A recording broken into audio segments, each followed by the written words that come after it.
सर्वाबाधा विनिर्मुक्तो धन धान सुतानितः मनुष्यो मत प्रसादेन भविष्यति न संशय। आइए आप लोगों के समक्ष श्री दुर्गा सप्तशती पाठ के 10वें अध्याय का हिंदी रूपांतरण।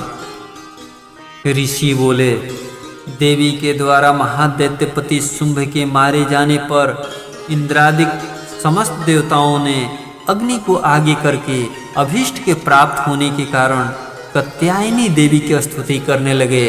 उनके मुख कमल खिल गए थे। देवता बोले, हे शरणागत के दुखों को दूर करने वाली देवी, संपूर्ण संसार की माता, प्रसन्न हो। हे विश्वेश्वरी, प्रसन्न हो और जगत की रक्षा करो। हे देवी, चराचर जगत की तुम ही ईश्वरी कही जाती हो। इस विश्व का एकमात्र आधार तुम ही हो, क्योंकि तुम पृथ्वी रूप स्थित हो। देवी, आपका पराक्रम अतुलनीय है। आप जल रूप होकर संपूर्ण जगत को तृप्त करती हो। हे देवी, आप अत्यंत बलयुक्त विष्णु की शक्ति हो तथा विश्व की उत्पन्ना सर्वोपरि माया हो।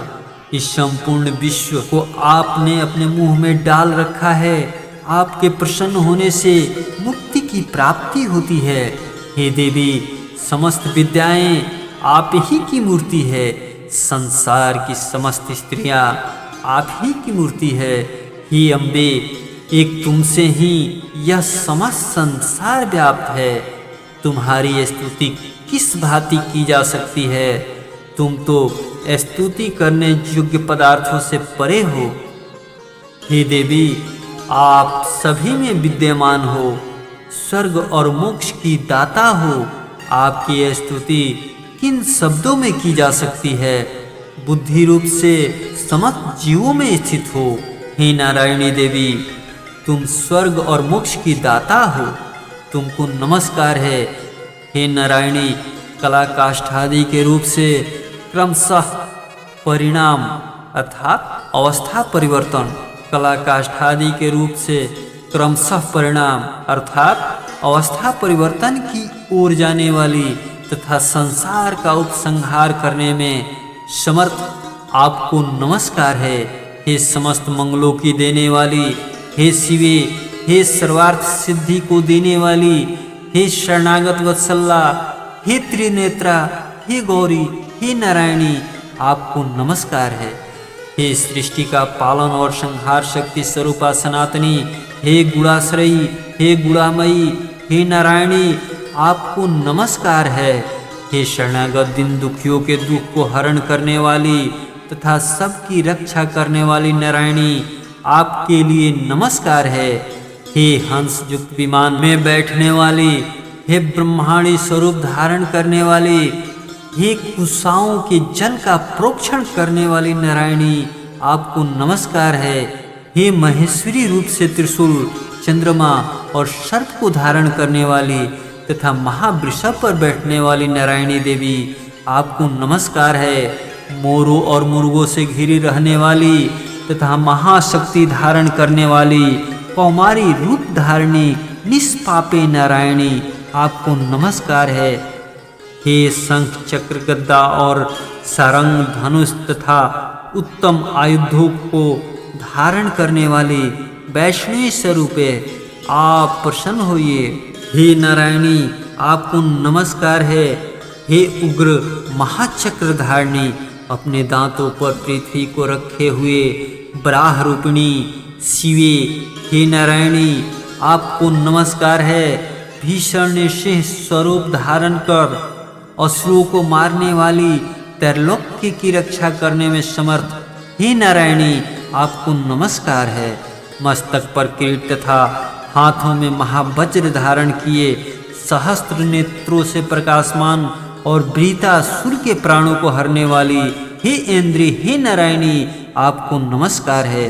हे शिवदूती स्वरूप से दैत्यों की महती सेना का संहार करने वाली, हे घोर रूपे, हे महारावे नारायणी, आपको नमस्कार है।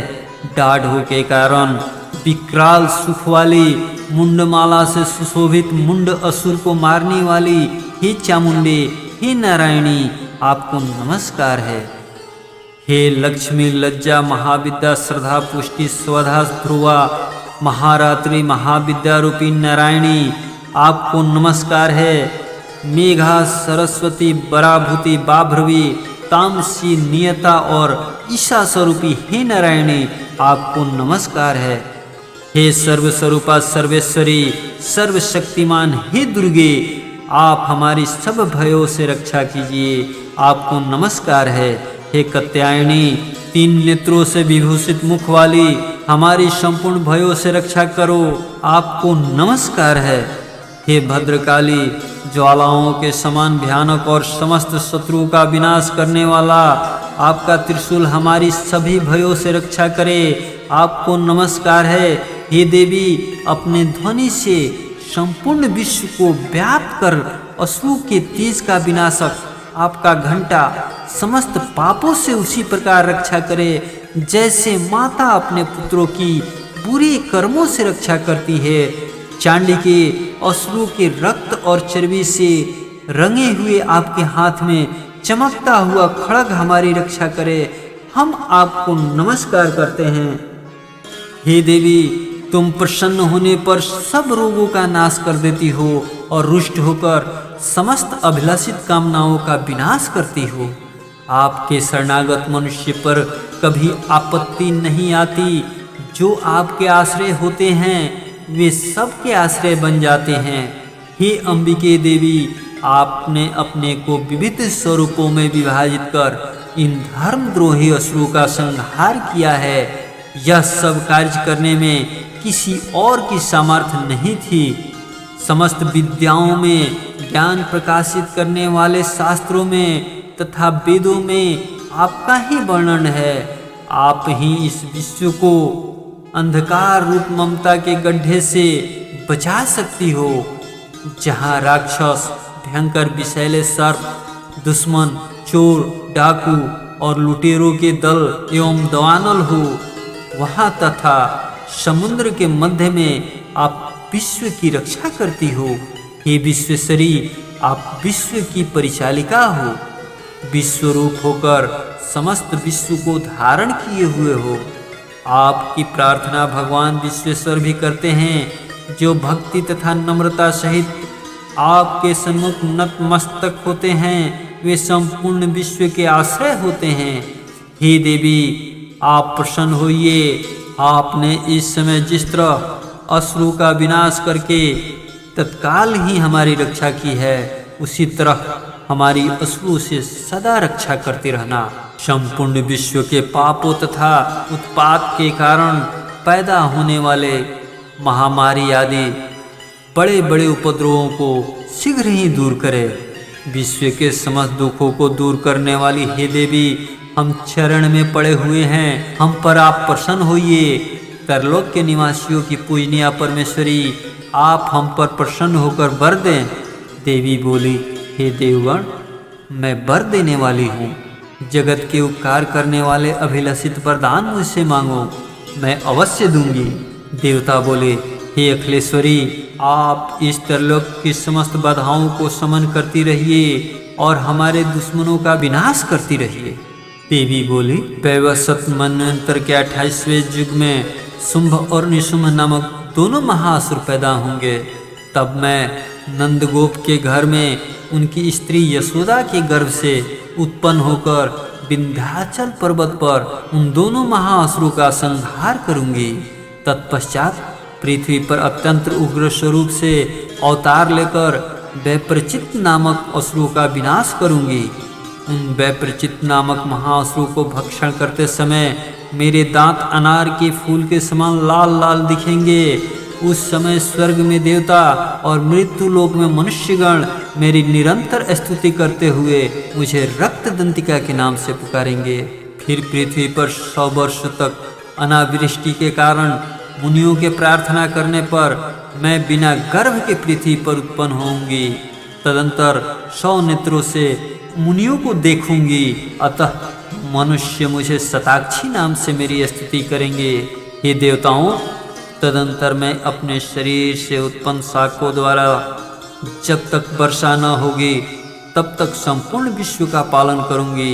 इस कारण जगत में मेरा नाम शाकंभरी से प्रसिद्ध होगा और उसी समय मैं दुर्गम नामक असुर को मारूंगी।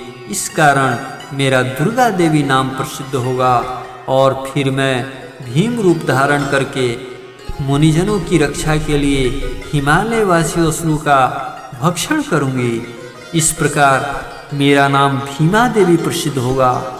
जिस समय अरुण नामक असुर तीनों लोकों में भयंकर उपद्रव करेगा, उस समय मैं असंख्य भौरों का रूप बनाकर उस महाअसुर का वध करूंगी। तब संसार में सभी मनुष्य मेरी भ्रामरी नाम से स्तुति करेंगे।